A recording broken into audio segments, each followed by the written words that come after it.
सोलापुरात पुनर्वसन विभागातील बहुचर्चित घोटाळा प्रकरणी माजी उपजिल्हाधिकारी तहसीलदार क्लार्क अडचणीत आल्यात। या घोटाळ्याची उच्चस्तरीय चौकशी होणार असून तातडीने अहवाल सादर करण्याचे मुंबई उच्च न्यायालयाने आदेश दिले आहेत। या कथित भ्रष्टाचारात उपजिल्हाधिकारी मोहिनी चव्हाण, तहसीलदार अभिजित जाधव, क्लार्क स्वाती बारगजे यांच्यासह काही एजंट्स सहभागी असल्याचं याचिकेत नमूद करण्यात आले। याचिकाकर्ते अभिजित कापसे यांनी ही याचिका दाखल केली होती।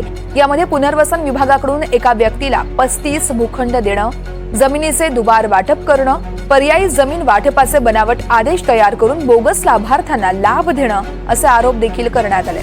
तसेच साखर कारखान्याला भूखंड वाटप करणं अशा प्रकारच्या भ्रष्टाचार झाल्याची तक्रार देण्यात आली होती आणि त्याच अनुषंगाने आता पुढे चौकशी केली जाईल।